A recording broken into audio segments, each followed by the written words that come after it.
அன்புள்ள ஆண்டவரே, இந்த காலை வழிபாட்டுக்காக போற்றுகின்றோம். வருகை நாட்களிலே 4வது ஓய்வு நாளிலே நாங்கள் யாவரும் இணைந்து வழிபடுகின்ற வாய்ப்பிற்காக துதிக்கின்றோம். கடந்த நாட்களுக்காக உமது இரக்கம் அன்பு அனைத்துக்காக போற்றுகின்றோம். கிறிஸ்து பிறப்பு திருநாளுக்கு முன்பு வருகின்ற ஓய்வு நாளிலே நாங்கள் அகமகிழவும் முது வார்த்தைக்காக மகிழும் கிருபையாகிறோம். மீட்பர் இயேசுவின் ஜெபங்களும் பிதாவே, ஆமேன். கடவுளை துதிக்க வண்ணமாக நாம் யாவரும் எழுந்திருந்து கிறிஸ்துவ கீர்த்தனைகளிலே 65வது பாடலை பாடுவோம்.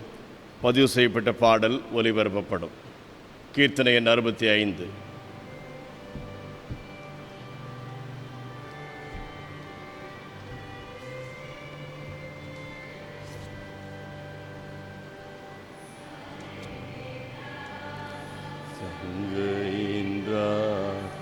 சுவாமி வாருமே,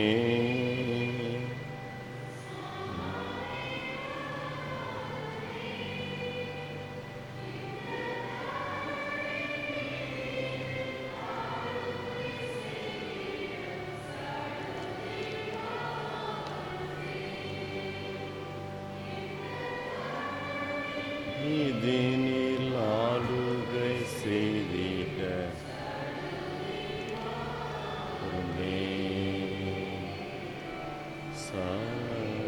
ராஜா சங்கையின்றா சாமி வாருமே.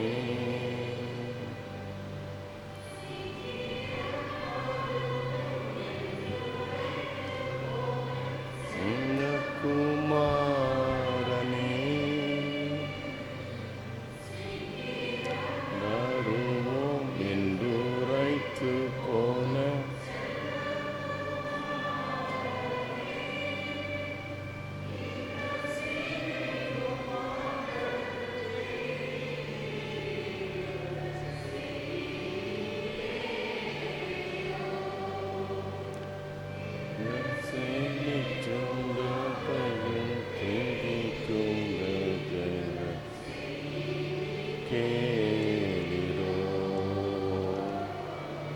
சாலமின் ராஜா சங்கையின் ராஜா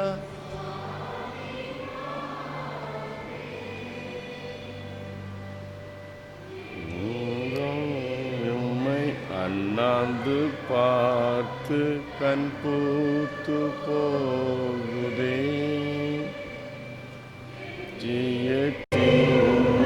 அண்ணாந்து பார்த்து கண் பூத்து போகுதே.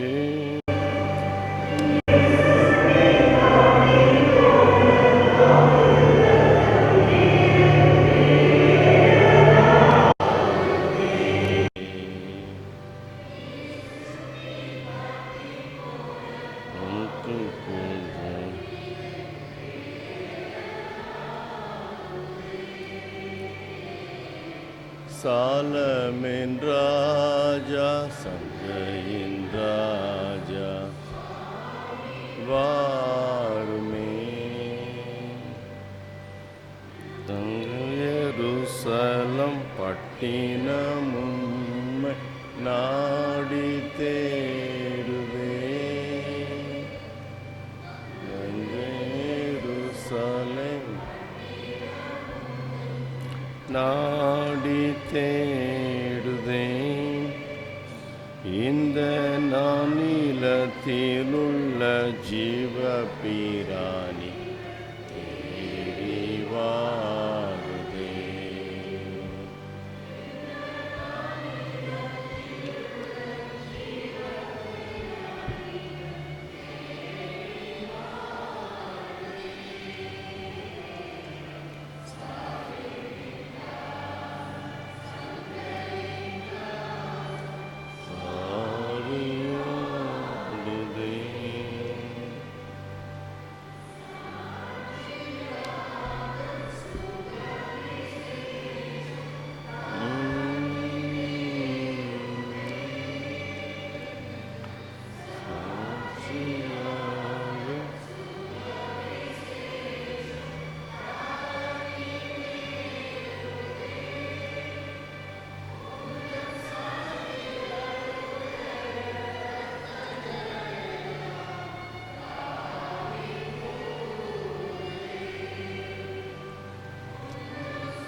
நாம் நின்றவாறே கடவுளை தொழுவோம். கடவுள் ஆவியாயிருக்கிறார். அவரை தொழுது கொள்ளுகிறவர்கள் ஆவியோடும் உண்மையோடும் அவரை தொழுது கொள்ள வேண்டும். நம்முடைய பிதாவாகிய கடவுளாலும் ஆண்டவராகிய இயேசு கிறிஸ்துவினாலும் உங்களுக்கு கிருபையும் சமாதானமும் உண்டாவதாக. இது ஆண்டவர் உண்டு பண்ணின நாள், இதிலே களி கூர்ந்து மகிழக் கடவோம். ஆண்டவர் சமீபமாயிருக்கிறார். நீங்கள் ஒன்றுக்கும் கவலைப்படாமல் எல்லாவற்றையும் குறித்து உங்கள் விண்ணப்பங்களை தோத்திரத்தோடே கூடிய ஜெபத்தினாலும் வேண்டுதலினாலும் கடவுளுக்கு தெரியப்படுத்துங்கள். எஜமான் வரும்போது விழித்திருக்கிறவர்களாக காணப்படுகிற ஊழியக்காரரே பாக்கியவான்கள். ஆண்டவரே, எங்கள் உதடுகளை திறந்தருளும். பிதாவுக்கும் குமாரனுக்கும் பரிசுத்த ஆவிக்கும் மகிமை உண்டாவதாக. மகிமை உண்டாவதாக. ஆமீன். எங்கள் தந்தையாம் கடவுளே, முது வல்லமையாலும் ஞானத்தாலும் எல்லாவற்றையும் படைத்து முது குமாரனை எங்கள் இரட்சகராக தரும்படி உலகத்தில் அன்பு கூர்ந்தீரே, உம்மை போற்றுகிறோம். குமாரனாம் கடவுளே, பாவத்தை தவிர்த்து எல்லாவற்றும் எங்களைப் போல் மனிதனாகி எங்கள் பாவங்களுக்காக ஒப்புக் கொடுக்கப்பட்டு எங்கள் நீதிக்காக உயிர் தெழும்பியவரே, உம்மை போற்றுகிறோம். பரிசுத்த ஆவியானவராகிய கடவுளே, எல்லா உண்மைக்குள்ளும் எங்களை வழிநடத்தி கடவுளின் அன்பை எங்கள் நெஞ்சில் பொழிகிறவரே, உம்மை போற்றுகிறோம். பிதா, குமாரன், பரிசுத்த ஆவியாகிய கடவுளே, உமக்கே எக்காலமும் எல்லா புகழும் மகிமையும் உண்டாவதாக. ஆமேன். பாவ அறிக்கை. நமக்கு பாவமில்லை என்போமானால் நம்மை நாமே வஞ்சிக்கவர்களாவோம். நமக்குள் உண்மை இல்லை. நமது பாவங்களை அறிக்கையிட்டால் பாவங்களை நமக்கு மன்னித்து எவ்வித அநீதமும் நீங்க நம்மை சுத்திகரிப்பதற்கு அவர் நம்பத்தக்கவரும் நீதியுள்ளவராயிருக்கிறார். நான் எழுந்து என் தகப்பனிடத்திற்கு போய், தகப்பனே, பரத்துக்கு விரோதமாகவும் முது பார்வையிலும் பாவம் செய்தேன். இனி உம்முடைய மகன் மகள் என்று சொல்லப்படுவதற்கு நான் பாத்திரன் அல்லன். உம்முடைய கூலிக்காரரில் ஒருவனாக என்னை வைத்துக் கொள்ளும் என்பேன். கடவுள் ராஜ்யம் சமீபித்திருக்கிறது. மனம் திரும்பி சுவிசேஷத்தில் நம்பிக்கை வையுங்கள். நாம் முழங்காற்படியிட்டு மௌனமாக நம்மை நாமே சோதனை செய்வோம்.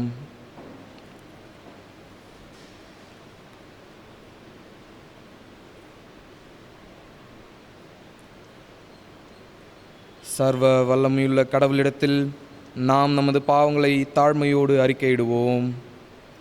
பாவ அறிக்கை துணையாக முதலாம் பாவ அறிக்கை ஜெபத்தை நாம் அனைவரும் சேர்ந்து ஏறெடுப்போம். சர்வ வல்லமையும் மிகுந்த இரக்கமுள்ள பிதாவே, தப்பிப்போன ஆடுகளைப் போல நாங்கள் உம்முடைய வழிகளை விட்டு வழி இழந்து போனோம். எங்கள் இருதயத்தின் யோசனைகளுக்கும் விருப்பங்களுக்கும் மிகவும் இணங்கி நடந்தோம். முது பரிசுத்த கற்பனைகளுக்கு விரோதமாய் குற்றம் செய்தோம். செய்யத்தக்கவளை செய்யாமல் செய்யத்தகாதவளை செய்து வந்தோம். எங்களுக்கு சுகமே இல்லை. ஆனாலும் ஆண்டவரே, தேவரே, எங்கள் ஆண்டவராக இயேசு கிறிஸ்துவின் மூலமாய் மனிதருக்கு அருளி செய்த வாக்குத்தத்தங்களின்படியே நிர்பாக்கியமுள்ள குற்றவாளாகிய எங்களுக்கு இறங்கும். தப்பிதங்களை அறிக்கையிடுகிற எங்கள் மேல் பொறுமையாயிரும். பாவத்த நிமித்தம் துக்கப்படுகிற எங்களை சீர்படுத்தும். மிகவும் இரக்கமுள்ள பிதாவே, உம்முடைய பரிசுத்த நாமத்துக்கு மகிமை உண்டாகும்படி நாங்கள் இனி தேவ பக்தியும் நீதியும் தெளிந்த புத்தியும் உள்ளவர்களாய் நடந்து வர இயேசு கிறிஸ்து நிமித்தம் எங்களுக்கு கிருபை செய்தருளும். ஆமேன்.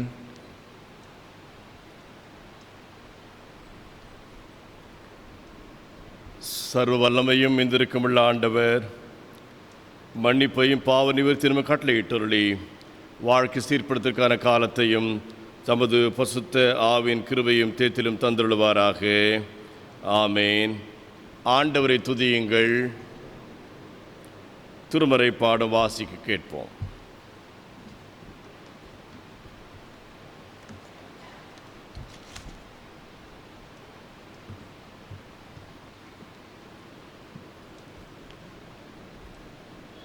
வாசிக்க தெரிந்து கொள்ளப்பட்ட திருமறை பாடம் செக்கரியா 2ஆம் அதிகாரம் வசனங்கள் 6 முதல் 13 வரை. சகரியா 2ஆம் அதிகாரம் வசனங்கள் 6 முதல் 13 வரை. எழுந்திருங்கள், வடநாட்டிலிருந்து ஓடி வாருங்கள் என்கிறார் ஆண்டவர். உலகின் 4 திசைகளுக்கும் உங்களை சிதறடித்தவர் நானே என்கிறார் ஆண்டவர். பாபிலோனில் குடியிருக்கும் சீயோனே, தப்பி பிழைத்துக்கொள். என்னை தமது மாட்சிக்கென்று அனுப்பிய ஆண்டவர் உங்களை கொள்ளையடித்த வேற்றினத்தாரை குறித்து, உங்களை தொடுகிறவன் என் கண்மணியை தொடுகிறான் என்கிறார். இதோ அவர்களுக்கு எதிராக என் கையை ஓங்கப் போகிறேன். தங்களுக்கு பணிவிடை செய்தவர்களுக்கே கொள்ளைப்பொருள் ஆவார்கள். அப்பொழுது நீங்கள் என்னை அனுப்பியது படைகளின் ஆண்டவர் என்று அறிந்து கொள்வீர்கள். மகளே சீயோன், அகமகிழ்ந்து ஆர்ப்பரி, இதோ நான் வருகிறேன், வந்து உன் நடுவில் குடிகொள்வேன் என்கிறார் ஆண்டவர். அந்நாளில் வேற்றினத்தார் பலர் ஆண்டவரிடம் வந்து சேர்வார்கள். அவர்கள் அவருடைய மக்களாய் இருப்பார்கள். அவர் உன் நடுவில் தங்கியிருப்பார். நீங்களும் படைகளின் ஆண்டவரே, என்னை உங்களிடம் அனுப்பினார் என்பதை அறிந்து கொள்வீர்கள். ஆண்டவர் யூதாவை புனித நாட்டில் தமக்குரிய பங்காக உரிமை சொத்தாக்கி கொள்வார். எருசலேமை மீண்டும் தேர்ந்து கொள்வார். மானிடரே, நீங்கள் அனைவரும் ஆண்டவர் திருமுன் அமைதியாய் இருங்கள், ஏனெனில் அவர் தம் புனித இடத்திலிருந்து எழுந்தருளினார். ஆமேன். வாசிக்க தெரிந்து கொள்ளப்பட்ட திருமறை பாடம் வாசித்தாயிற்று. தேவனே உமக்கே மகிமை உண்டாவதாக.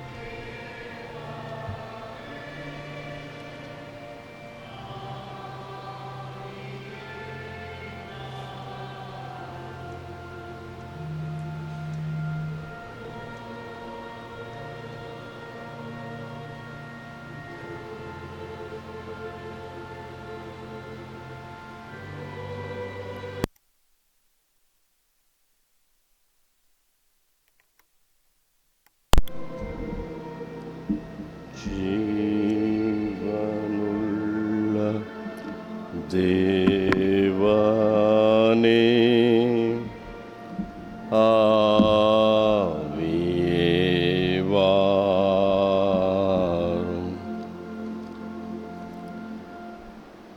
அன்பின் ஆண்டவரே, இந்த காலை வழிபாட்டு நேரத்திற்காக போற்றுகின்றோம்.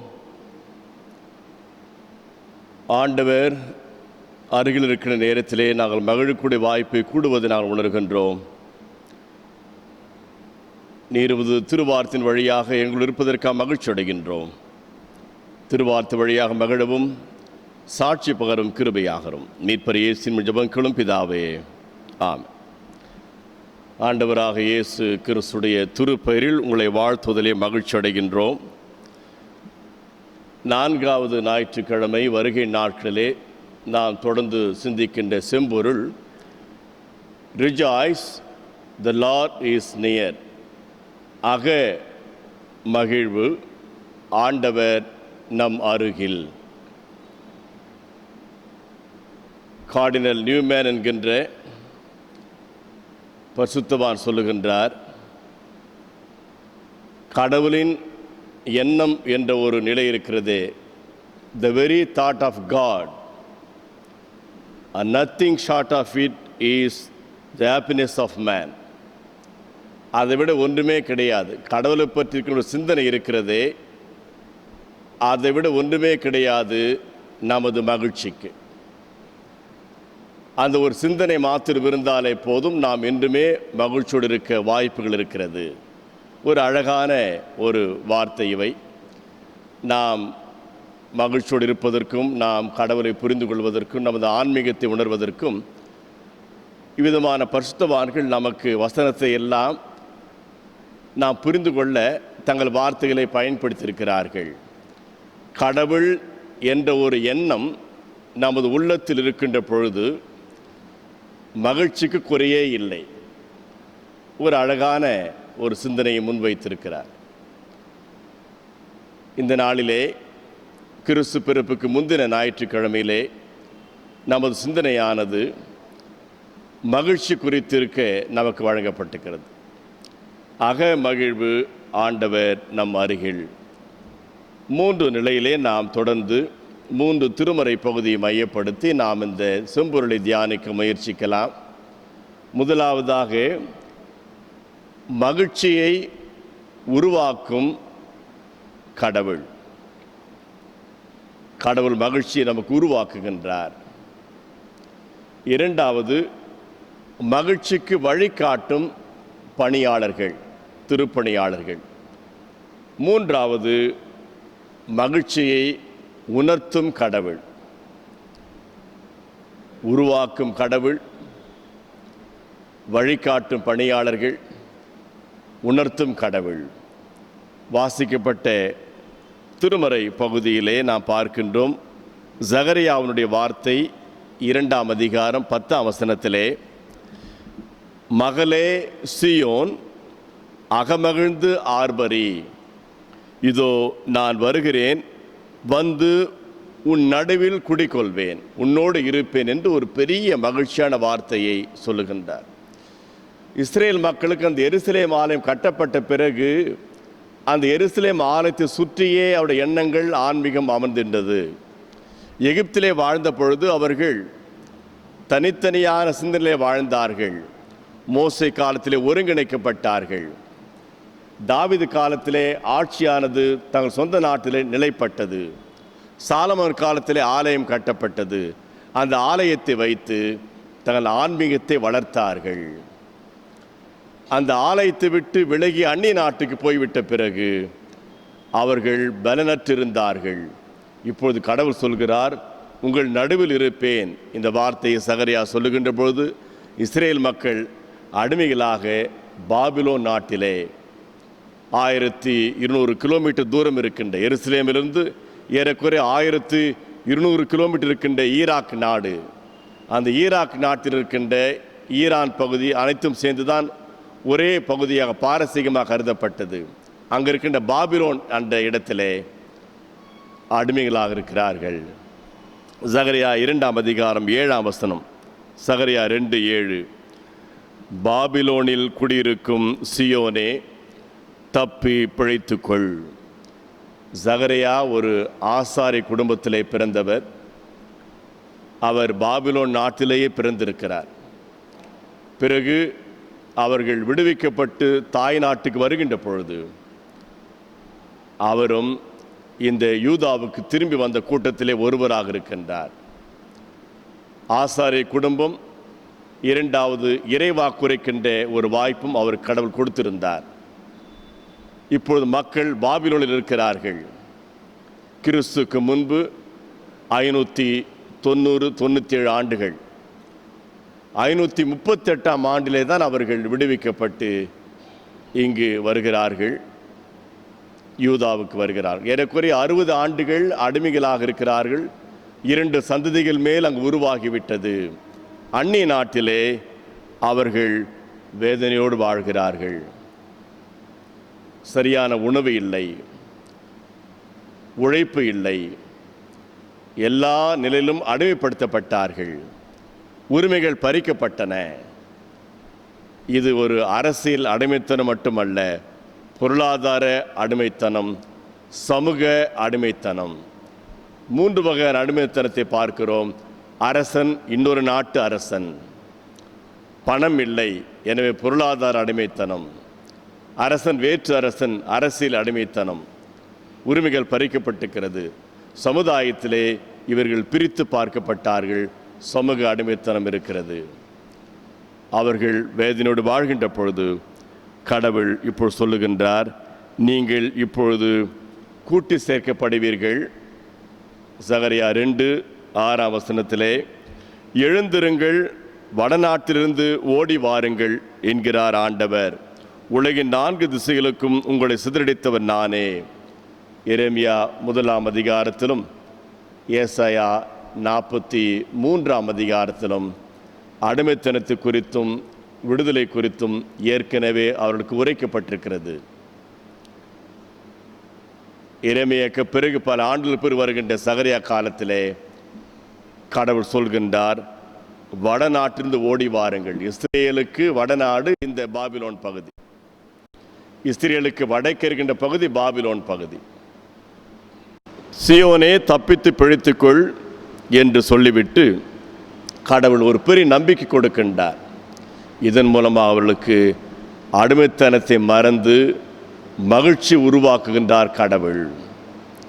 வார்த்தையின் வழியாக இஸ்ரேல் மக்களுக்கு மகிழ்ச்சி கொடுக்கின்றவர், அவளை விடுவிக்கின்ற கடவுள். எவ்விதமான வார்த்தை சொல்லப்படுகிறது என்றால், நீங்கள் யாருக்கு சேவை செய்தீர்களோ அவர்கள் இப்பொழுது உங்களை பார்த்து அஞ்சுவார்கள். அந்த வார்த்தை சொல்லப்பட்டிருக்கிறது 9ஆம் வசனத்திலே, இதோ அவர்களுக்கு எதிராக என் கையை ஓங்கப் போகிறேன். உங்களை அடிமைப்படுத்திய மக்களுக்கு எதிராக கையை ஓங்கப் போகிறேன். தங்களுக்கு பணிவிடை செய்தவர்களுக்கே கொள்ளை பொருள் ஆவார்கள். இஸ்ரேல் மக்கள் பாபிலோன் மக்களுக்கு வேலை செய்து வந்தாங்க. அப்படி அடிமைகளாக வேலை செய்த வந்த மக்களுக்கு அந்த உரிமை பெற்ற அந்த சொந்த நாட்டு மக்கள், பாபிலோன் நாட்டு மக்கள், ஈராக் நாட்டு மக்கள் கொள்ளை பொருள் ஆவார்களாம். தொடர்ந்து சொல்லப்படுகிறது, அப்பொழுது நீங்கள் என்னை அனுப்பியது படைகளின் ஆண்டவர் என்று அறிந்து கொள்வீர்கள் என்று சகரியா சொல்லுகின்றார். அதற்கு முன்பு ஒரு பெரிய நம்பிக்கையான வார்த்தை விதமாக சொல்லப்பட்டது, உங்களை தொடுகிறவன் என் கண்மணியை தொடுகிறான். எனவே இந்த வார்த்தை எந்த காலகட்டத்திலே, எந்த சூழ்நிலையிலே அந்த இஸ்ரேல் மக்கள் கொடுக்கப்பட்டது என்றால், நாடு அற்ற காலம், சமூக அடிமைத்தனம் இருந்த காலம், வேற்று நாட்டு அரசன், 10 கட்டளை அறியாதவன், விருத்த சேதனம் பெறாதவன், இஸ்ரேல் மக்கள் எகிப்திலிருந்து விடுவிக்கப்பட்ட விடுதலையை தெரியாதவன் இவர்களை ஆண்டு கொண்டிருக்கின்றார். எனவே உங்களை தொடுகிறவன் என் கண்மணியை தொடுகிறான். அந்த வார்த்தை உலகத்திற்கு எல்லா அடிமைத்தன மக்களுக்கும் பொருந்தும். 1968ஆம் ஆண்டு டிசம்பர் மாதம் 24ஆம் தேதி நள்ளிரவிலே நாகப்பட்டினம் அருகில் இருக்கின்ற கீழ் வெண்மணி இடத்திலே 44 விவசாய கூலிகள் எரிக்கப்பட்டு சாம்பலானார்கள். அவர்கள் அடையாளம் தெரியாத வகையிலே அவர்கள் வாழ்ந்த குடிசை பகுதி சாம்பலானது. அந்த சாம்பலை எடுத்து நெல் வயலிலே அதையெல்லாம் கொட்டிவிட்டு தண்ணீர் பாய்ச்சி ஏர் உழுது விட்டார்கள் 5 மணி நேரத்திற்குள்ளாக. தமிழகத்திலே 1968ஆம் ஆண்டு டிசம்பர் மாதம் 24ஆம் தேதி 44 விவசாய கூலிகள் தீக்கு இரையானார்கள். வீடுகள் சாம்பலாக்கப்பட்டது. அந்த சாம்பலை எடுத்து நெல் விளைகின்ற நிலத்திலே போட்டுவிட்டு அதை தண்ணீர் பாய்ச்சி அதை கலக்கி விட்டார்கள். அதன் பிறகுதான் உழுகின்றவனுக்கு நிலம் சொந்தம் என்ற ஒரு நிலை உருவானது. பிறகு உச்சக்கட்ட நில உரிமை சட்டம் கொண்டு வரப்பட்டது 1971. ஏறக்குறைய 1000 மடங்கு ஸ்டாம்ப் டியூட்டி விற்கப்பட்டது. அதிகமான ரிஜிஸ்ட்ரேஷன் நடந்தது. இந்தியாவிலே அதிகமாக 1971, 72 முன்பாக 1000 மடங்கு ரிஜிஸ்ட்ரேஷன். அந்த ஆண்டுகள் முழுவதும் போலியான கணக்கு வைப்பதற்காக அவர்கள் வீட்டிலே வேலை செய்கின்றவர்கள் தெரிந்தவர்கள் பெயரிலே நிலத்தை பதிவு செய்து பத்திரத்தை வைத்து கொண்டார்கள். இன்றும் விவசாயிகள் வேதனையோடு இருக்கிறார்கள். உழுகின்றவன் விலையை நிர்ணயிக்க முடியாது. எங்கோ இருக்கின்ற கண்ணுக்கு தெரியாத வியாபாரி விலையை நிர்ணயிப்பதற்கான சட்டங்கள் பல ஆண்டுகளாக இருந்து வருகிறது. இப்பொழுது இன்னும் பரவலாக்கப்பட்டு விவசாயி அடிமையாக்கப்படவும், கண்ணுக்கு தெரியாத பெரிய கோட்டீஸ்வரன் பெரிய பணக்காரனாக மாறவும் சட்டங்கள் உருவாக்கப்பட்டிருக்கிறது. அதுதான் மக்கள் எதிர்க்கிறார்கள். எங்கள் உரிமைகள் பறிக்கப்படுகிறது, நாங்கள் ஏற்கனவே அடிமையாக இருக்கின்றோம், அடிமைத்தனம் கூடிவிடும் இந்த சட்டமானது அமுல்படுத்தப்பட்டால். பாபிலோன் நாட்டிலே அடிமையாக இருக்கின்ற பொழுது அடிமைப்படுத்துகின்றவனை நான் அழிப்பேன். யார் உங்களை அடிமைப்படுத்தினார்களோ அவர்களே உங்களுக்கு அடிமை ஆவார் என்று கடவுள் சொல்லியிருக்கிறார். 25 ஆண்டுகளுக்கு முன்பு அமெரிக்காவானது F-16 ரக விமானத்தை கண்டுபிடித்தது. அதை ஒரு சில நாடுகள் வாங்கியது. ஈராக் நாடானது 1988க்கு பிறகு ஒரு பெரிய அணுகுண்டு தயாரிக்கின்ற பகுதியை கட்டினார்கள். அரை மணி நேரத்திலே இஸ்ரேல் நாட்டிலிருந்து விமானம் சென்றது. அந்த விமானத்தை யாரும் பார்க்கவே முடியவில்லை. ஈராக் நாட்டிலிருந்த அணுகுண்டு தயாரிக்கின்ற தொழிற்சாலை தரைமட்டமானது, சாம்பலானது. அது யாருமே கேட்க முடியவில்லை. ஐநா சபையும் அது ஒன்றும் செய்ய முடியவில்லை. அதற்கு இஸ்ரேல் சொன்ன பதில், ஈராக்குக்கு அணுகுண்டு தயாரிக்க வேண்டிய கட்டாயம் எதற்கு? எங்களை அழிப்பதற்காகத்தான் ஈராக் நாடு அணுகுண்டை தயாரிக்க முயற்சித்தது. எனவே அதை அழிக்க எனக்கு உரிமை உண்டு என்று சொல்லிவிட்டது. அந்த காலகட்டத்திலே தான், அதற்கு 10 ஆண்டுக்கு முன்பு தான் உகாண்டாவிலே இஸ்ரேல் மக்கள் விமானங்கள் கடத்தப்பட்டது. ஒலிம்பிக் நாட்டுக்கு சென்ற அனைத்து ஒலிம்பிக் வீரர்களுமே விமானத்திலே சதி ஏற்படுத்தப்பட்டு விமானம் கீழே விழுந்து சுக்குநாராக போனது. இஸ்ரேல் நாட்டு ஒலிம்பிக் வீரர்கள் எல்லாரும் கொல்லப்பட்டார்கள். எனவே இதையெல்லாம் காண்பித்து இஸ்ரேல் நாடு சொல்லிவிட்டது, எங்களை அழிக்கின்றவர்களை நாங்கள் எப்படி வேடிக்கை பார்க்க முடியும்? ஆனால் கடவுள் சொல்லுகின்ற வார்த்தை என்னவென்றால், நாம் தொடர்ந்து பார்க்க போகிறோம், இது நிறைவல்ல, முடிவல்ல. நிறைவான மகிழ்ச்சிக்கு அநேக விஷயங்கள் இருக்கிறது. பழிக்கு பழி வாங்குவது அல்ல என்பதை நாம் பார்க்க போகிறோம். இருப்பினும் கடவுள் சொன்ன வார்த்தை இங்கு சொல்கிறது, உங்களை தொடுகிறவன் என் கண்மணியை தொடுகிறான். அது இஸ்ரேல் மக்களுக்கு மாத்திரமல்ல, இன்றும் உலகம் முழுவதும் பாதிக்கப்படுகின்ற மக்கள், இனக்கூட்டங்கள், சிறுபான்மையினர்கள், அவர் உரிமைகள் அச்சுறுத்தப்படுகின்ற பொழுது கடவுள் கேள்வி கேட்பார். அது எவ்விதமாக கேட்பார், எப்படி கேட்பார், எப்போது கேட்பார், நம் காலத்தை பார்த்தான் புரிந்து கொள்ள வேண்டும். ஆனால் இது நிகழ்வதற்கு வாய்ப்பு இருக்கிறது. மனம் திரும்புகின்ற வரை அது நிகழும்.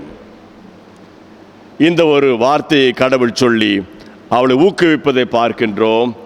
அதை வழியாக கடவுள் மகிழ்ச்சியை உருவாக்குகின்றார். இரண்டாவதாக, மகிழ்ச்சிக்கு வழிகாட்டும் பணியாட்கள். அப்போஸ்தலனாகிய பரிசுத்த பவுலுடையார் ஒரு ஒப்பற்ற பணியாளர், வசனத்தை வாழ்க்கையாக்கி கொண்டவர், வசனத்தின் வழியாக மக்கள் தெளிவடைய தன்னை முற்றிலுமாக அர்ப்பணித்தவர். 1 தெசலோனிக்கேயர் 5ஆம் அதிகாரத்திலே வழிகாட்டுகின்றார் மகிழ்ச்சிக்கான வழிகள். பழி வாங்கிவிட்டு மகிழ்ச்சியாக இருக்க முடியாது, தீமை செய்துவிட்டு மகிழ்ச்சியாக இருக்க முடியாது. பழிக்கு பழி வாங்குவது மூலம் மகிழ்ச்சி கிடைக்காது. அது பழைய ஏற்பாட்டின் காலம். ஆண்டவரிடத்திலே பயிற்சி பெற்றவர் பவுல். அவர் வேலையை கொலை செய்வது நிறுத்திவிட்டு மனம் மாறுவதற்கு அழைப்பு கொடுக்க அவரை கடவுள் பயன்படுத்தினார். எனவே ஜனவரி மாதம் 25ஆம் தேதி பரிசுத்த பவுல் குணப்பட்ட திருநாள் என்று திருச்சபை கொண்டாடுகிறது. பவுல் பிறந்த நாளை கொண்டாடாமல் பவுல் குணப்பட்ட திருநாள் ஜனவரி 25. ஏனென்றால் குணப்படுவதற்கு முன்பு மக்களை கொலை செய்து வந்திருந்தவர் இந்த பவுலடியார். எனவே தெசலோனிக்க சபை கடிதம் எழுதுகின்ற பொழுது 6 வகைகளிலே, குறைந்தபட்சம் 6 வகையிலே நாம் மகிழ்ச்சியை பெற வாய்ப்பிருப்பதாக நமக்கு வழிகாட்டுகின்றார். 1 தெசலோனிக்கேயர் 5ஆம் அதிகாரம் 12ஆம் வசனத்திலே, உங்களுக்கு அறிவு புகட்டுவோரை மதித்து நடக்கும்படி கேட்டுக்கொள்கிறோம். உங்களுக்கு பாடம் நடத்துகின்றவர்கள், புத்திமதி சொல்கிறவர்கள், அவளை மதியுங்கள், இதனால் உங்களுக்கு மகிழ்ச்சி கிடைக்கும். 2வது அதே அதிகாரம் 14ஆம் வசனம், மன தளர்ச்சி உற்றவர்களுக்கு ஊக்கமூட்டுங்கள். உங்களுக்கு தெரிந்தவர்கள், தெரியாதவர்கள், மன தளர்ச்சி, மனவேதனை இருந்தால் அவளுக்கு நீங்கள் உதவி செய்ய முடியும், ஆறுதலாக இருக்க முடியும், சிறு சிறு வார்த்தைகளை பயன்படுத்தி உதவி செய்ய முடியும். தாவீது ஆட்சிக்கு வந்துவிட்டார், ஆட்சியிலே அமர்ந்திருக்கின்றார். தனது நண்பனான யோனத்தானை குறித்து என்ன வருகிறது, அங்கு போய் பார்க்க கேட்டுக்கொள்கின்றான். இந்த யோனத்தானுடைய சந்ததியிலே யாராவது இருக்கிறார்களா, போய் பார்த்து வாருங்கள். போகிறார்கள், கண்டுபிடிக்கிறார்கள். அப்பொழுது நடக்க முடியாத ஒருவன் அங்கு இருக்கின்றான், மேவி போசத் என்கின்றவன். 1 சாமுவேல் 9ஆம் அதிகாரத்திலே அது பதிவு செய்யப்பட்டிருக்கிறது. அப்பொழுது நாம் பார்க்கின்றோம், அவர்கள் அந்த மேவிபோசத் 2 சாமுவேல் 9ஆம் அதிகாரத்தில் சொல்லப்பட்டிருக்கிறது. மேவிபோசத்தை அழைத்து வரப்படுகின்றார். அவர் நடக்க முடியாதவர். 2 சாமுவேல் 9ஆம் அதிகாரம் 6ஆம் வசனத்திலே, சவுலின் புதல்வனான யோனத்தானின் மகன் மேவிபோசத்து தாவீதிடம் வந்து முகங்குப்புற விழுந்து வணங்கினான். மேவிபோசத்தே என்று தாவீது அழைக்க, இதோ உம் அடியான் என்று அவன் பதிலுரைத்தான். தாவீது அவனிடம், அஞ்சாதே, நடக்க முடியாதிருக்கின்ற மேவிபோசத்தே, அஞ்சாதே, உன் தந்தை யோனத்தானின் பொருட்டு நான் உனக்கு கருணை காட்ட உறுதி கூறுகிறேன். உன் மூதாதை சவுலின் நிலம் அனைத்தையும் உனக்கு மீண்டும் கிடைக்க செய்வேன். உன் நிலமாவது உனக்கு கிடைக்கும். நீ விவசாயம் செய்யலாம். விவசாயத்திலே உனக்கு உணவு உற்பத்தி ஆகும். அதை நான் ஏற்பாடு செய்கிறேன். மனத்தளர்ச்சியுடன் இருந்தான் இந்த மேவிபோசத். நடக்க முடியாத முடவனாக இருந்தவர் வேதனையோடு இருக்கின்றான். அதை கண்டுபிடித்து விட்டார் தாவீது. இதுதான் உயர்ந்த ஆன்மீகம். நாம் யோசித்து பார்க்க வேண்டும், எந்த அளவுக்கு இந்த மேவிபோசத்துக்கு மகிழ்ச்சி கிடைத்திருக்கும். எனவே நான் என்ன செய்வேன் என்றால், உன் நில மனத்தை நான் கொடுப்பேன். அப்பொழுது அவர் சொல்லுகின்றார், நான் செத்த நாய் போன்ற பணியாளன், நீர் என்னை கடைக்கன் பார்ப்பதற்கு எனக்கு என்ன தகுதி உள்ளது என்றான். ஒரு செத்த நாய்க்கு சமமானவன் நான். என்னையும் நீ பார்த்து எனக்கு உதவி செய்கிறாயே என்று மனமாற பாராட்டுகின்றார். எதற்காக? அவன் இப்பொழுது மகிழ்ச்சிக்குள்ளாக இருக்கின்றான். வாழ்வு உறுதி செய்யப்படுகின்றது. மன தளர்ச்சி அடைந்திருந்த இவன் இப்பொழுது மகிழ்ச்சியை பெற்றுக்கொள்கின்றான். பவுலுடையார் அதை நாம் கற்பிக்கின்றார். தொடர்ந்து 3ஆவதாக நாம் பார்க்கின்றோம். 15ஆம் வசனம், 1 தெசலோனிக்கேயர் 5:15, எவரும் தீமைக்கு பதில் தீமை செய்யாதவாறு பார்த்து கொள்ளுங்கள், நன்மை செய்ய நாடுங்கள். மிக எளிமையான ஒன்றை நாம் கடுமையாக்கி கொண்டோம். இவையெல்லாம் எளிமையான பயிற்சி நம் முன்னோர்கள் செய்து வந்தார்கள். முன்னோர்கள் கடைபிடித்த சில பண்புகளை நாம் விட்டுவிட்டோம். இதற்கு பல காரணம் இருக்கலாம். பணமாக இருக்கலாம், பதவியாக இருக்கலாம், புகழாக இருக்கலாம். இந்த 3ஐயும் பெற்றுக்கொள்வதற்காக நாம் என்ன செய்து விட்டோம் என்றால், முன்னோர்கள் செய்த இயல்பான குணங்களை மறந்துவிட்டோம். நன்மையை செய்தார்கள், பழிக்கு பழி வாங்கவில்லை. இது நமக்கு நினைவூட்டுகின்றார் பவுலுடையார். எவரும் தீமைக்கு பதில் தீமை செய்யாதவாறு பார்த்து கொள்ளுங்கள். நீங்கள் மாத்திரமல்ல, திருச்சபை மக்களே, தெசலோனிக்க மக்களே, எவரும், சபைக்கு வருவர் எவரும் இது நீங்கள் செய்யலாம் என்று கேட்டுக்கொள்கின்றார். தொடர்ந்து நன்றி கூறுவது அவசியம் என்று அவர் 18ஆம் வசனத்தை சொல்லுகின்றார். மகிழ்ச்சி காரணமாக இருப்பது நன்றி சொல்வது. மனிதருக்கும் கடவுளுக்கும் நன்றி சொல்கின்ற மனப்போக்கத்தை நாம் உருவாக்கிக்கொள்ள அழைக்கப்படுகின்றோம். தொடர்ந்து சொல்கின்றார், இறை வாக்குகளை புறக்கணிக்க வேண்டாம். 1 தெசலோனிக்கேயர் 5:20ஆம் வசனம். இறை வாக்குகளை புறக்கணிக்க வேண்டாம். ஏராளமான வார்த்தைகள் சொல்லப்பட்டது நாம் மகிழ்ச்சியாக இருப்பதற்காக. அதை நாம் பயன்படுத்தினாலே, படித்தாலே, தியானித்தாலே போதும், மகிழ்ச்சி கூடிக்கொண்டே செல்லும். தொடர்ந்து இறுதியாக பார்க்கிறோம் 21ஆம் வசனம். அனைத்தையும் சீர்தூக்கி பாருங்கள், நல்லதை பற்றி கொள்ளுங்கள், எல்லா வகையான தீமைகளை விட்டு விலகுங்கள். எல்லா வகையான தீமைகள் இப்பொழுது எவை என்று சொல்ல முடியாது. பட்டியலிட்டால் அது நீண்டு கொண்டே போகும். ஏராளமான தீமைகள். எல்லா தீமைகளை விட்டு விலகுங்கள். இவைதான் இங்கு பணியாளனாக பவுலுடையார் மூலமாக நமக்கு வழிகாட்டப்படுகிறது. நோக்கம் என்ன? நாம் மகிழ்ச்சியோடு வாழ்வதற்காக. 3ஆவதாக நாம் உணர்ந்திட கொடுக்கப்படுகின்ற துணை தலைப்பு, மகிழ்ச்சியை உணர்த்தும் கடவுள். யோவான் 16ஆம் அதிகாரம். யோவான் 16ஆம் அதிகாரம். இந்த யோவான் நற்செய்தி நூலானது ஒரு குறிப்பிட்ட பின்னணியில் எழுதப்பட்ட நூல். மத்தேயு, மார்க்கு, லூக்கா இவர்கள் ஒரு குறிப்பிட்ட நடைமுறையை பின்பற்றி ஆண்டவரை குறித்து எழுதியவர்கள். ஆண்டவராக இயேசு கிறிஸ்துவிலே பயிற்சி பெற்ற யோவான் இதை சற்று காலம் தாழ்த்தி எழுதியதாக ஆசிரியர்கள் இதை குறித்து சொல்கிறார்கள், வல்லுநர்கள் சொல்கிறார்கள். ஏனென்றால் ஊழியங்கள் செல்ல செல்ல வளர வளர கிரேக்க தத்துவ ஞானிகளுக்கு சில பதில் சொல்ல வேண்டிய கட்டாயத்திற்கு தள்ளப்பட்டார்கள். கிரேக்க தத்துவங்கள் அமைதிக்கும் சமாதானத்திற்கும் ஏற்கனவே பல கருத்துக்களை சொல்லிவிட்டது. இந்த நிலையிலே பவுலடியாருடைய ஊழியத்தை கண்டு வருகின்றார்கள் எல்லா மக்களும். அவர் கிபி 51ஆம் ஆண்டிலே முதல் புத்தகத்தை எழுதிவிட்டார். தெசலோனிக்கே கடிதம் முதல் கடிதம். பல ஆண்டுகள் கழித்து யோவான் எழுதியதாக சொல்லப்படுகிறது. அப்பொழுது யோவான் கிரேக்க தத்துவங்கள் நிறைந்திருக்கின்ற கிரேக்க மொழி பேசுகின்ற பெரிய சிந்தனையாளர்களுக்கு ஆண்டவரை குறித்து சொல்ல வேண்டும். இப்பொழுது ஆங்கிலம் பேசுவது பெருமையாக நினைக்கிறோம், தாய்மொழியை மறந்து விடுகின்றோம். ஆங்கிலம் பேசினா எல்லாம் தெரிஞ்சதாக நினைத்துக் கொள்கிறோம். தவறான கருத்து. ஆங்கிலம் பேசாத ஜப்பான், தென்கொரியா, வடகொரியா, சீனா போன்ற நாடுகள் உலகத்தில் பொருளாதாரத்தில் முதலிடத்தில் இருக்கிறது.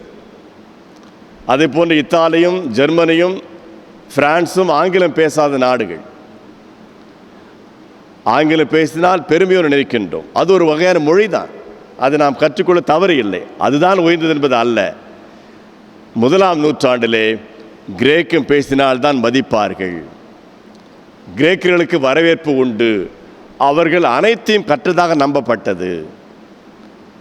அவர்களுக்கு கடவுளை புரிய வைக்க யோவான் அனைத்தையும் சொல்ல ஆரம்பித்தார் என்று நாம் புரிந்து கொள்ள அழைக்கப்படுகின்றோம். சிந்தனை நமக்கு கொடுக்கப்பட்டிருக்கிறது. அந்த வகையிலே ஆண்டுடைய திருவார்த்தைகளை அவர் வரிசைப்படுத்தி எவையெல்லாம் இந்த கிரேக்கர்களுக்கு உதவி செய்யும், அவர்கள் ஆண்டவர் ஏற்றுக்கொள்ள முடியும் என்ற எண்ணத்தை மையமாக வைத்து யோவான் நற்செய்தி எழுதியிருக்கின்றார். அதன் வகையில் நான் பார்க்கின்றோம். இந்த மகிழ்ச்சி இருக்கிறதே, அது எப்படி தெரியுமா? கடவுளை உங்கள் அருகிலே பார்க்கின்ற பொழுது மகிழ்ச்சி கிடைக்கும்.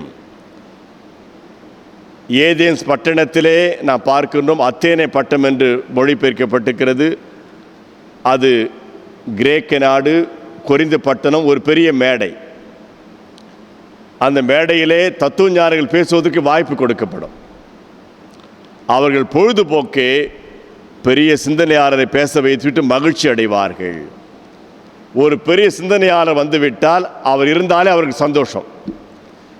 யோவான் எழுதுகின்றார், இயேசு கிறிஸ்து இருந்தாலே சந்தோஷம்,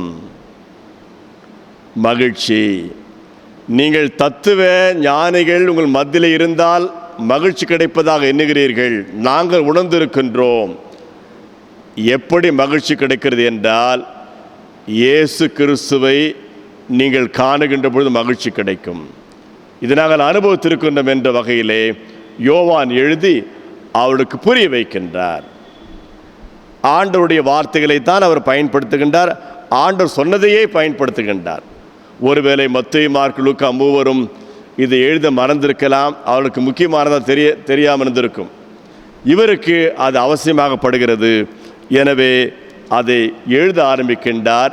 இந்த யோவான் 16ஆம் அதிகாரம் 19ஆம் வசனம் முதல் 24ஆம் வசனம் வரை இந்த இடையிலே 5 இடத்திலே மகிழ்ச்சி என்ற வார்த்தையை பயன்படுத்துகின்றார் ஆண்டவராக இயேசு கிறிஸ்து. ஆண்டவர் பயன்படுத்திய வார்த்தைகளை யோவான் பதிவு செய்கின்றார். யோவான் 16ஆம் அதிகாரம் 19 முதல் 24 வரை இந்த 5 வசனத்திலே 5 முறை மகிழ்ச்சி என்ற வார்த்தை இருக்கிறது. 6வது ஒரு முறை இருக்கிறது. அது ஒரு தவறான மகிழ்ச்சி. என்ன தவறான மகிழ்ச்சி? யோவான் 16:20 பார்க்கிறோம். உறுதியாக உங்களுக்கு சொல்கிறேன், நீங்கள் அழுவீர்கள், புலம்புவீர்கள், அப்போது உலகம் மகிழும். அது நெகட்டிவ் ஜாய், பாசிட்டிவ் ஜாய் அல்ல. அநியாயத்திலே சந்தோஷப்படாமல் சத்தியத்திலே சந்தோஷப்படுதல். 1 கொரிந்தியர் 13 பவுல் சொல்கிறார், இந்த அன்பு இருக்கிறது, அன்பு என்ன செய்யுமா, பக்கத்து வீட்டில் இருக்கிற பையன் +2 ஃபெயில் ஆகிட்டான்னு சந்தோஷப்படும் சில ஃபேமிலிலாம். அவங்களுக்கு வேலை கிடைக்கல, அவங்க வீட்டில் இருக்கிற கல்யாணம் நின்று போயிடுச்சு, வீடு கட்டலை பாதியில் நின்று போயிடுச்சு, வீடு நின்று போயிடுச்சு, ஆப்ரேஷன் சக்ஸஸ் ஆகலை, இப்படி சந்தோஷப்படுறது அநியாயத்தில் சந்தோஷப்படுறது. அவங்க ஆரோக்கியமாக இருக்கவே முடியாது. சத்தியத்தில் சந்தோஷப்படுறது, பக்கத்து வீட்டு பையன் கஷ்டப்பட்டு படித்தான், 10ஆம் கிளாஸ் பாஸ் பண்ணிட்டான், நல்ல மார்க்காமே, எதிர் வீட்டில் இருக்கிற மகன் +2 நல்ல மார்க்கு, MBBS சீட் கிடச்சிடுச்சு, யாரோ ஒருத்தர் வளர்கிறாங்க, மகிழ்ச்சி. இங்கே என்ன செய்கிறார்களாம், ஆண்டவரை ஏற்ற சீடர்கள் அழுது புலம்புகின்ற பொழுது உலகம் மகிழுமாம். இது ஆரோக்கியமான மகிழ்ச்சி அல்ல. பிறகு தொடர்ந்து சொல்லப்பட்டிருக்கிறது, நான் கொடுக்கின்ற மகிழ்ச்சி உங்களோடு என்று இருக்கும் என்று சொல்லி அந்த கடைசி பகுதியிலே நிறைவு செய்கின்றார் 24ஆம் வசனத்திலே. யோவான் 16:24, இதுவரை நீங்கள் என் பெயரால் எதையும் கேட்டதில்லை, கேளுங்கள் பெற்றுக்கொள்வீர்கள், அப்போது உங்கள் மகிழ்ச்சியும் நிறைவடையும். முழுமையான மகிழ்ச்சி. இந்த பகுதி சொல்லுகின்ற பொழுது ஆண்டவராக இயேசு கிறிஸ்து தன்னுடைய உயிர்த்தெழுதலை சொல்லுகிறார். அதை குறித்தான் பேசிக்கொண்டு வருகிறார். நான் உங்களோடு இருந்தேன், இருக்கிறேன், இல்லாமல் போவேன், வருவேன் என்று பல வார்த்தைகள் பயன்படுத்தப்பட்டிருக்கிறது. அந்த வார்த்தைகள் பயன்படுத்தப்படுகின்ற ஒவ்வொரு நேரத்திலும் கூட 21ஆம் வசனத்திலே சொல்கின்றார், ஒரு குழந்தை பிறந்தால் பிரசவிக்கின்ற பெண் கர்ப்ப வேதனைப்படுவார்கள், குழந்தை பிறந்த பிறகோ மகிழ்ச்சி கிடைக்கும் என்று ஆண்டவர் உதாரணம் சொல்கிறார். குழந்தை பிறந்த உடனே மகிழ்ச்சி கிடைக்குமா? உண்மைதானே, தாய்க்கு மகிழ்ச்சி கிடைக்கிறது. அது சொல்கிறார் பாருங்க, யோவான் 16:21ஆம் வசனத்திலே, பிள்ளையை பெற்றெடுக்கும் போது தாய் தனக்கு பேறுகாலம் வந்துவிட்டதால் வேதனை அடைகிறார், ஆனால் பிள்ளையை பெற்றெடுத்த பின்பு உலகில் ஒரு மனித உயிர் தோன்றி உள்ளது என்னும் மகிழ்ச்சியால் தம் வேதனை அவர் மறந்து விடுகிறார். வேதனை இருக்கிறது, மறந்து விடுகின்றார். இந்த உதாரணத்தை சொல்லி ஆண்டவர் தன் மூலமாக அநேக விடுதலைகள் வரப்போகிறது, நீங்கள் மகிழ்ச்சியாக இருக்க போகிறீர்கள், அன்புதான் அதை கொடுக்கும் என்பதை முன்பே 15ஆம் அதிகாரம் 11ஆம் வசனத்திலே அங்கு சொல்லிவிட்டார். யோவான் 15:10ஆம் வசனம் 11ஆம் வசனத்திலே, நான் என் தந்தையின் கட்டளைகளை கடைபிடித்து அவரது அன்பில் நிலைத்திருப்பது போல நீங்களும் என் கட்டளைகளை கடைபிடித்தால் என் அன்பில் நிலைத்திருப்பீர்கள். ஆண்டவரை அருகிலே பார்ப்பது, அவர் வார்த்தை உணர்வது. என் மகிழ்ச்சி உங்களுள் இருக்கும், உங்கள் மகிழ்ச்சி நிறைவு பெறுமே, இவற்றை உங்களிடம் சொன்னேன். மகிழ்ச்சி நிறைவுள்ளதாக இருக்க நான் உங்களுக்கு பாடம் நடத்தினேன். என் மகிழ்ச்சி உங்களுக்குள் இருக்கும், உங்கள் மகிழ்ச்சி நிறைவு பெறுமே, இவற்றை உங்களிடம் சொன்னேன். எந்த அளவுக்கு ஒரு ஆழமான உண்மையை ஆண்டு சொல்லியிருக்கின்றார். உயிர் தெழுந்த பிறகு சீடர்களை சந்திக்கின்றார். யோவான் 21ஆம் அதிகாரம் சொல்லப்பட்டிருக்கிறது, அவனை பார்த்தவுடனே, மீன் பிடிக்க ஆழத்திலே வலைப்போல் சொன்னவுடனே மீன் கிடைக்கிறது. அப்பொழுது ஆண்டவரை பார்க்கிறார்கள், ஆண்டவர் தங்கள் கண் முன்னால் இருப்பதை பார்க்கிறார்கள். ஆண்டவர் மரித்து அடக்கம் செய்யப்பட்டு உயிர் தெழுந்த பிறகு சில நாட்கள் காண முடியவில்லை. என்னை காணாதிருப்பீர்கள், காணுகின்ற பொழுது மகிழ்ச்சி அடைவீர்கள். இந்த பகுதி சொல்லுகிறது யோவான் 16. ஒருவேளை அவர்கள் மீன் பிடிக்கின்ற பொழுது ஆண்டவரை கண்முன்னால் பார்த்திருக்கலாம்.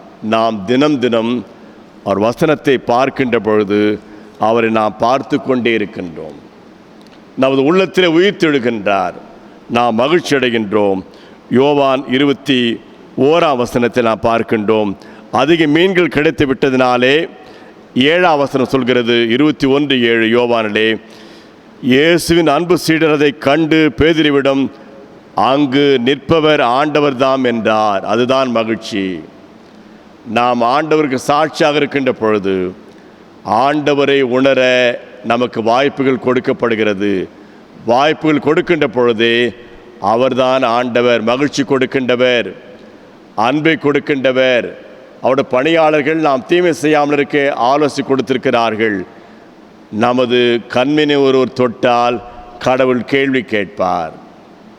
இவை அனைத்தும் எதற்கென்றால் மக்கள் மகிழ்ச்சியோடு வாழ, விடுதலையோடு வாழ, அடிமைத்தனம் அழிய. ஜெபிப்போம். அன்பின் ஆண்டவரே, உம்மை போற்றுகின்றோம். நீர் கொடுக்கின்ற மகிழ்ச்சி எங்களுடைய விடுதலையோடு இணைந்த மகிழ்ச்சி. நாங்கள் யாரையும் அடிமைப்படுத்தாமலும் விடுதலைக்கு உதவி செய்யும் எங்கள் ஆசீர்வதியும். மீட்பர் இயேசுவின் ஜெபங்களும் பிதாவே, ஆமென்.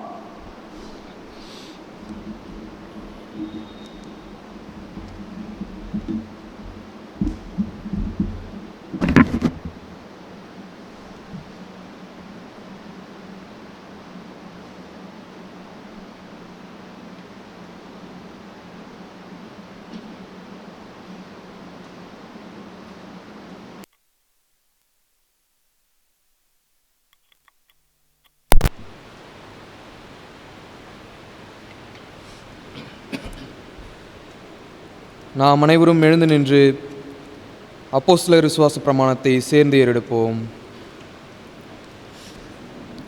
வானத்தையும் பூமியும் படைத்த சர்வ வல்லமையுள்ள பிதாவாகிய தேவனை விசுவாசிக்கிறேன்.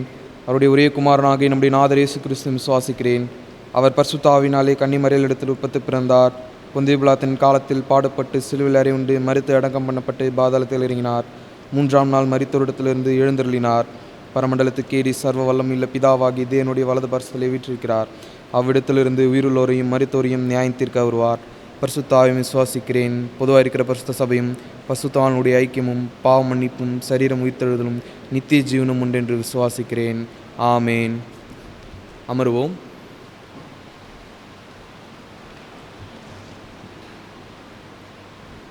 ஆண்டவராக இயேசு கிறிஸ்துடைய திருப்பெயரில் வாழ்த்துகின்றோம். நாம் அறிந்த வகையிலே கிறிஸ்மஸ் வழிபாடும் புத்தாண்டு வழிபாடும் காலை 6:30 மணிக்கு நடைபெறும். விவரங்கள் இவ்விதமான அச்சடிக்கப்பட்ட தாள்களில் நமக்கு வைக்கப்பட்டிருக்கிறது. நாம் பெற்றுக்கொள்ள அழைக்கப்படுகின்றோம். காலை 6:30 மணிக்கு முதல் வழிபாடு ஆரம்பமாகும். 2ஆம் வழிபாடு காலை 8 மணிக்கு, 3ஆம் வழிபாடு காலை 9:30 மணிக்கு. மாலை வழிபாடு இருக்காது. இந்த நேரத்திலே இப்பொழுது இருக்கின்ற வரிசைப்படி இல்லாமல் காலை 6:30 மணி முதல் இருக்கின்ற வழிபாட்டிலே சந்தாயன் 1 முதல் 400 வரையும், 2ஆம் வழிபாடு 401 முதல் 800 வரையும், 3ஆம் வழிபாடு 801 முதல் கடைசி வரையும் இருக்கும். புத்தாண்டுக்கு அது மாற்றப்பட்டிருக்கிறது. நாம் இதை உணர்ந்திட முழுமையோடு பங்கேற்க அழைக்கப்படுகின்றோம். இந்த வழிபாடுகளிலே சபை உறுப்பினர்கள் மாத்திரம் பங்கேற்க வேண்டும். ஏனென்றால் இருக்கைகள் அதற்கேற்றவாறு நமக்கு ஒழுங்கு செய்யப்பட்டிருக்கிறது. நீங்கள் ஆலயத்தை விட்டு வெளியே செல்கின்ற பொழுது ஒரு தின வருமான கவர் காணிக்கை நீங்கள் கொண்டு செல்லலாம்.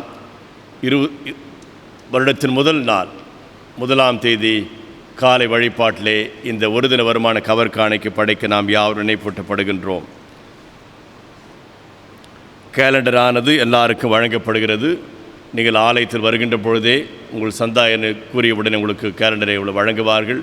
பெற்று செல்ல உங்களை அன்போடு கேட்டுக்கொள்கின்றோம். மேலும் 2 வாரங்களாக மின்சாரம் தொடர்பான பழுதுபார்ப்பு தொடர்ந்து நடைபெற்று வருகிறது. நாம் இந்த ஆலயத்தை சீரமைப்பதற்காக அதை நாம் செய்து வருகின்றோம்.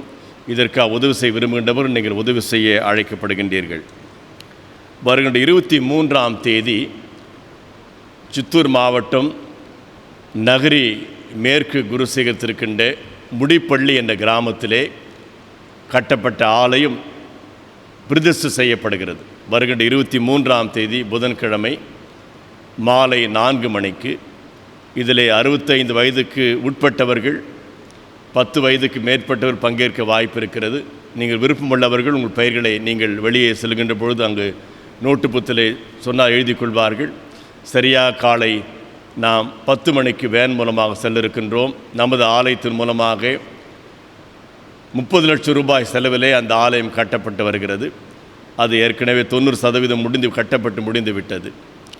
அதிலே அந்த ஆலயத்திற்கு டியூப்லைட் வழங்கவோ அல்லது ஃபேன் வழங்கவோ விரும்பினால் நீங்கள் வழங்கலாம். நாளைக்குள்ளாக அதை கொடுக்க வேண்டும். மேலும் திருவருட் சாதனங்கள் வழங்குகின்ற, அப்பம் கொடுக்கின்ற சிறிய தட்டு, திராட்சரசம் கொடுக்கின்ற கப் போன்றவை நீங்கள் கொடுக்க விரும்பினால் கொடுக்கலாம். காணிக்கை பைகளையும் நீங்கள் வாங்கி கொடுக்க விரும்பினால் கொடுக்கலாம். நமக்கு நேரம் அதிகமாக இல்லை. அவர்கள் கிறிஸ்மஸுக்கு முன்பு எங்களுக்கு ஆலயம் வேண்டும் என்று கேட்டார்கள். எனவே தான் அதை நாம் வேகமாக அது முடித்து 23ஆம் தேதி பிரிது செய்ய இருக்கின்றோம். அந்த மங்களப்படி வழிபாட்டை ஜெபிக்க அழைக்கப்படுகின்றோம். ஆண்டவர் இந்த குடும்பங்களை தொடர்ந்து காக்க நாம் யாவரும் ஜெபிப்போமாக.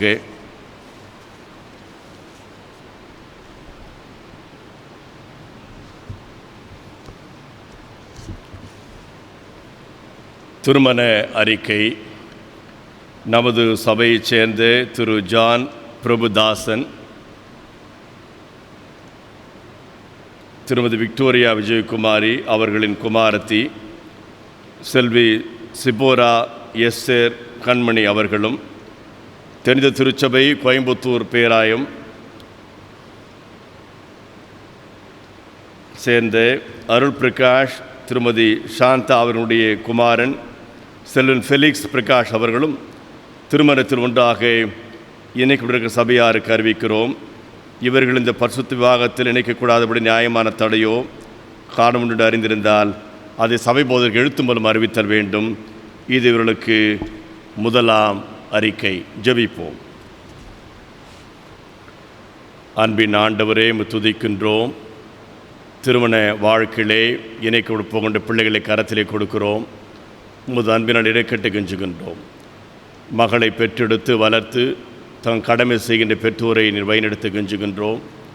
திருமணத்திற்கு ஆயத்தப்படுகையிலே உமது அன்பும் ஆசீர்வாதமும் இருவரையும் தொடர கெஞ்சு மண்டாடுகிறோம். மீட்பர் இயேசுவின் ஜெபங்களும் பிதாவே, ஆம். தொடர்ந்து நாம் யாவரும் ஜெபம் செய்வோம். ஆண்டவர் உங்களோடு இருப்பாராக. ஆண்டவரே எங்களுக்கு இரங்கும். ஆண்டவரே எங்களுக்கு இரங்கும். பரம்பரைகள் பிதாவே, நாமம் பசுப்படுவதாக, ராஜ்யம் வருவதாக, சுத்தம் பரமடத்திலே செய்யப்படுவது போல பூமியிலையும் செய்யப்படுவதாக. அந்த அப்பத்தை எங்களுக்கு தாரும். எங்களுக்கு விரோதமாய் குற்றங்கள் மன்னிக்கிறது போல குற்றங்களுக்கு மன்னியும். சோனைகள் பிரேசிக்க நாம் தீவிரட்சித்துக் கொள்ளும். ராஜ்யமும் வல்லமையும் மகவினை குடைகளே. ஆமேன். அன்புள்ள ஆண்டவரே, காலை வழிபாட்டிலே பங்கேற்ற வாய்ப்பிற்காக மகிழ்ச்சி அடைகின்றோம். திருவார்த்தையிலே மகிழ்ச்சி அடையவும், திருவார்த்தை வாசிக்கின்ற போது மகிழ்ச்சி அடையவும் நீர்களை பலப்படுத்த கெஞ்சு மண்டாடுகின்றோம். கிறிஸ்துவ ஆன்மீகத்தை வெளிப்படுத்தின பண்பை நாங்கள் வளர்த்து கொண்டு அந்த பண்பின் மூலமாக நாங்கள் ஆண்டவர் நிறைவை காண, மகிழ்ச்சி காண நீர்களை பலப்படுத்த கெஞ்சு மண்டாடுகின்றோம். எங்களுக்காக வசனத்தை கற்றுக் கொடுத்திருக்கின்றவர்கள், நாங்கள் சிறு வயதிலே வளர்ந்த பொழுது அங்கே எங்களுக்கு உதவி செய்தவர்கள் எல்லாருக்காக நோக்கி பார்க்கணும். பலப்படுத்தி ஆசீர்வதியும். திருச்சபைக்காக ஜெபிக்கின்றோம். வழிபாட்டில் பங்கேற்க முடியாத முதியவர்கள், குழந்தைகளுக்காக ஜெபிக்கணும். பாதுகாத்து கொள்ளும். உலகம் முழுவதும் இந்த வியாதினாலே பாதிக்கப்பட்டிருக்கின்றவர்களுக்காக ஜெபிக்கிறோம். அவளுக்கு சிகிச்சை அளிக்கின்ற மருத்துவர்கள், மருத்துவ பணியாட்கள், நோய் பரவாமல் இருக்க பணியாற்றுகின்ற துப்புரவு தொழிலாளர்கள், காவல்துறையினர், அரசு அதிகாரிகள், தன்னார்வ நிறுவனங்களுக்காக ஜெபிக்கிறோம். பாதுகாத்து கொள்ளும். தொடர்ந்து ஆண்டவரே, இந்த குளிர்காலத்திலே தவிக்கின்ற மக்களுக்காக ஜெபிக்கிறோம். உமது அன்பு ஆட்களுக்கு கெஞ்சி மண்டாடுகின்றோம். டெல்லியை சுற்றி தங்கள் உரிமைக்காக போராடுகின்ற விவசாயிகளுக்காக ஜெபிக்கின்றோம். நம்முடைய எண்ணங்கள் எல்லாம் நிறைவேறவும், விவசாயிகள் உரிமைகள் காக்கப்படவும் கெஞ்சி மண்டாடுகின்றோம். ஆண்டவரே, உலகம் முழுவதும் அகதிகளாக இருக்கின்றவர்கள், நாட்டை விட்டு கடத்தப்பட்டவர்கள், தங்குவதற்கு இடமில்லாமல் இருக்கின்றவர்கள், உணவு உறைவிடம் இல்லாமல் இருக்கின்ற மக்களை கரத்திலே கொண்டு பாதுகாத்து கொள்ளும். தொடர்ந்து ஆண்டவரே, பிறந்த நாட்களை காணுகின்றவர்கள், திருமண நாட்கள் காண்போரையும் கரத்திலே கொண்டு பாதுகாத்து கொள்ளும். பண்டிகை நாட்களிலே நாங்கள் ஆரோக்கியமாக இருக்கவும், பிறருக்கு உதவி செய்யவும் வழிநடத்தி கெஞ்சுகின்றோம். எங்கள் பேராயும் பேராயர், நற்செய்தி பணியாளர்கள், ஆயர்கள், வேதாக பெண்கள், அனைத்து ஊழியர்களுக்கு அஜவீர் பாதுகாத்து கொள்ளும். உமது அன்புகள் ஆட்களுக்கு கஞ்சி மண்டாடுகின்றோம். பலப்படுத்தி ஆசீர்வதியும். மீட்பர் இயேசுவின் ஜெபங்களும் பிதாவே, ஆமேன். நமது ஆண்டவராக இயேசு கிறிஸ்து கிருபையும் கடவுளுடைய அன்பு பரிசுத்தாவின் ஐக்கியமும் உங்கள் அனைவரோடும் இருப்பதாக.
ஆண்டவர் உங்களோடு இருப்பாராக.